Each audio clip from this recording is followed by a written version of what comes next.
የማፈሪያ ቤት ይሆናል። ሽማግሌው ሲመርቁ የማፈሪያ ቤት ይሁን ብሏል ያገሬ ሰው።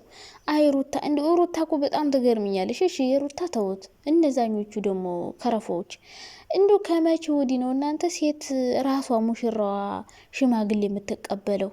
አረ መድኃኔዓለም አባቴ፣ አረ እባክህ እንደው እንደነዚህ አይነት ወግ በዓል የሚያበላሹ ጋጠወጦችን እንደው ምን ይሻላችኋል? ግን እናንተ ምን አይነት ባለጌ ናችሁ? ሽምግልና እንደዚህ የተዋረደ ነገር ነው እንዴ? ክብር ያለው እኮ ነው ሽምግልና እኮ እንዴ። ራሷ ሙሽራዋ ራሷ ሚስቱ ነው እንዴ የምትቀበል? ከመቼ ወዲህ ነው ራሷ ሽማግሌ የምትቀበል? 3 ሽማግሌ ኮካ ነው ምንድን ነው ያዘው? ኮካ ነው አበባ ነው ያዘው? ለምን አልጠጣችሁትም? እሱ ወይን ሁሉ እንዴ ነው የምትጠጣው ወይ? አረ በስመ አብ አልበዛም? እና እንደ ወግ በዓል አታበላሹ። ቢያንስ እሺ የሰሩ ድራማ ምናምን፣ ግን የሀገራችን በዓል አታበላሹ። ምን አይነት ወራዳ ርካሽ ናችሁ እንዴ? ይደረጋል እንዴ?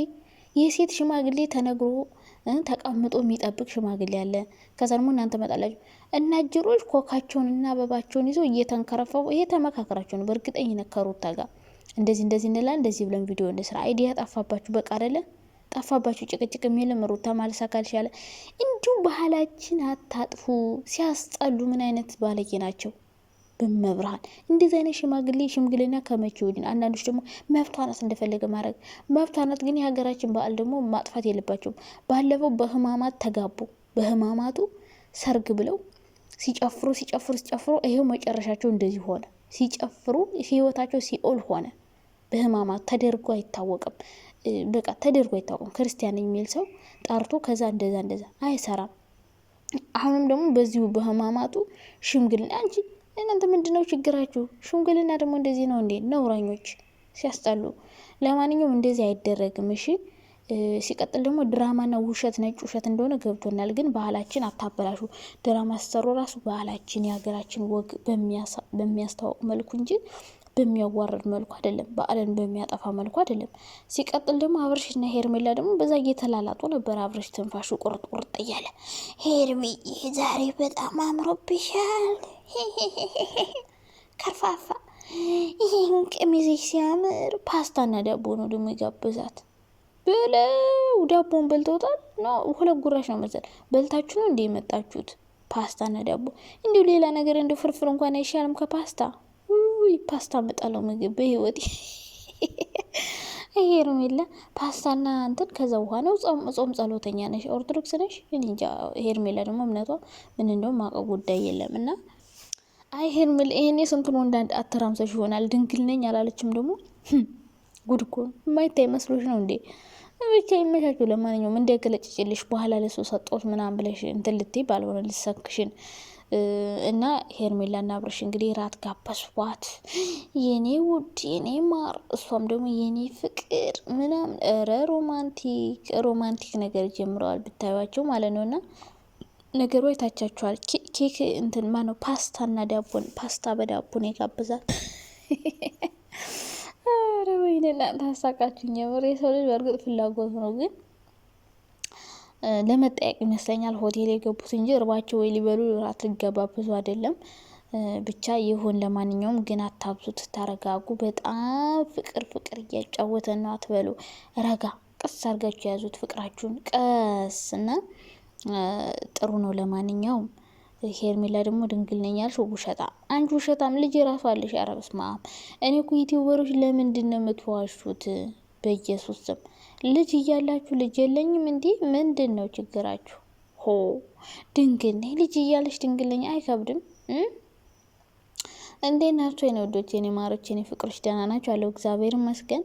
ብዙዎቻችሁን የቤት መጣችሁ ደግሞ ተሳደባላችሁ። እኔ አስተያየት የምሰጠው በነገራችን ላይ ሁለቱም ጋር ሲያጠፉ ሁለቱም አሁን ትናንት ሩታውን አይደረግም እንደዚህ የምር በጣም ነውር ነው እንዴ! ከመቼ ወዲህ ነው ሽምግልና ራሷ ሙሽራዋ የምትቀበለው እንዴ? እሷ አታውቅም እንዳንል በራሷ ቻናል የተከፈተ የተፖስተው ምናምን እንዴት ሆኖ ነው የማታውቀው? በደንብ ታውቀዋለች። ሲቀጥል ደግሞ ኧረ ነውር ነው። በዓላችን ማጥፋት የለባቸውም፣ እንደዚህ ማድረግ የለባትም። በቃ ይሄ ግልጽ የሆነ ነገር ስለሆነ ያልተመቸኝን አልተመቸኝም፣ የተመቸኝን ተመቸኝ ብዬ ነው የምናገረው እንጂ ይሆን ገና እናንተ ተሳደባላችሁ ብዬ አላሽቃብጥም። እና የኔ ውዱ ሰብስክራይብ ያረጋችሁ የሳርጎ የኔ ማሮችዬ እና ማናት ሩታና ደስታ እንግዲህ ሊሞሸሩ ነው አሉ፣ ሊጋቡ ነው። ኦ ማይ ጋድ ኦ ማይ ጋድ ተጋቡ። ደስታውን ነቃ ነቃ እያልክ ነው፣ ነቃ ነቃ እያልክ ነው። ትናንት ደግሞ ቁምጣ በሲኒከር ጫማ ለብሰ ማለት ነው። ተንከሲስ ነገር። እኔ የምር አያምረኝም፣ ይቅርታ አድርጉልኝ። እኔ የአብርሽን ፊት ስለለመድኩት የሚሆን አላውቅም። ሩታና ደስታ አንድ ላይ ሲሆኑ ማለት ነው ምንም አያምረኝም። በቃ ደስታ ያለ ግጣሙ ነገር ናቸው። አብርሽም ከሄርሜላ ጋር ሲሆን አያምርም። በቃ ከረፎ። ሄርሜላማ ዝም ብላ ሰቆጤ ነገርና ተለያዩ ትበልጠዋለች። ትልቅ ሰው ነው የምትመስለውና በቃ ሁለቱም የሚያምሩት አንድ ላይ ሲሆኑ ሩታና አብርሽ። እንደ ሀሳብ ግን ሄርሜላና ደስታ አንድ ላይ ቢሆኑ ይገጥማሉ። ግጣማችሁ እሱ ነበረ። ግን አሁን ግጣም ተቀይራችሁ ነው እየለፋችሁ ያላችሁት። ያለ ግጣሙ ግጠም አትግጠም እዳ ገባን እኮ። እና ደስታ ደግሞ ሽማግሌ ይዤ የመጣው ምን አይነት ሲያስጠላ ደባሪ ነገር። ከመቼ ወዲህ ነው ራሷ ሴት ሽምግልና የምትቀበለው እንዴ? ነውር አይደለም እንዴ? ሲቀጥል ሽምግልና የሚላክ ሽማግሌ ቤት እንጂ ራሷ ሙሽራዋ ጋር አይደለም። እንዴት አይነት ንቃት ነው? የንቃት ማለት ነው፣ የመጨረሻ ንቃት።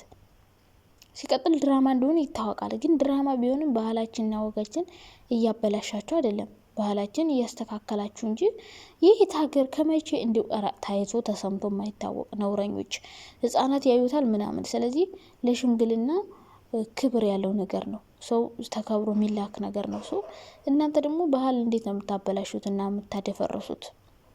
ግን ለእናንተ የዩቲዩብ ቪዲዮ ተብሎ ማለት ነው። እንዲሁ ሽማግሌ ዘበኞቹን ራሱ እኮ አምጥተሽ ማስቀመጥ ትችይ ነበረ፣ ልብሳቸውን ቀይረሽ። እንደው እነዛ ወጠጤ ጓደኞችም ቢሆኑ አይከፉም። እና ደስታ ደግሞ አትቸኩል፣ ችኩል። ባለፈው ቀለበት፣ ባለፈው ሽምግልና። ተረጋጋ ሰውዬ፣ ተረጋጋ። እስኪ ከአብርሽ ጋር ያለው ነገር ይውጣላት። አንተ ሩታን አብርሽን እያፈቀረች አንተ እንድታቅፍ ፈልጋ ነው እንዴ? ስጧት ጊዜ። ሩታ ራሱ አትቸኩይ፣ ቶሎ ብለሽ ሌላ ህይወት መጀመር የለብሽም። በደንብ መረጋጋት አለብሽ። አብርሽ በቃ እርግጠኛ ሆኖ ከሄርሜላ ጋር ከሆነ በኋላ አንቺም ደግሞ ልጅሽ ትንሽ አደግ ብሎ ተረጋግተሽ ቀስ ብለሽ ብትጀምሪ ጥሩ ነው ብዬ አስባለሁ። ከዛ ውጭ ግን እንደዚህ ዝም ብላችሁ ከወግ ከባህል የወጣ ነገር ባትሰሩ ጥሩ ነው። ምክንያቱም ልጆች ያዩታል፣ ትልልቅ ሰዎች ያዩታል። በቃ ብዙ ሰዎች ስለሚያዩት የሆነ በዓልን የሚጠስ ነገር ነው። ድራማ ሲሰሩ ራሱ የሚመስል ድራማ ስሩ እንጂ ማይመስል ድራማ፣ ማይሆን ነገር አትስሩ። መሆን ትችላለች፣ መብቷ ነው። እሱ ያው ለዩቲዩብ ሊሆናት ይችላል፣ ግን ብዙም አይነፋም፣ አያምርም። መጥፎን እኮ አይደለም፣ ግን በቃ የአብረሽን ፊት ስለለመር ነው። አብረሻ ዝንጀሮ ፊት ነው። ግን ከደስታ አሁን እንዲህ ዝም ብዬ ሳስበው አብረሽ የሚሻል ይመስለኛል፣ ዝም በአእምሮ ማለት ነው። እና አዲስ ህይወት መጀመር ትችላለች፣ ገና ናት።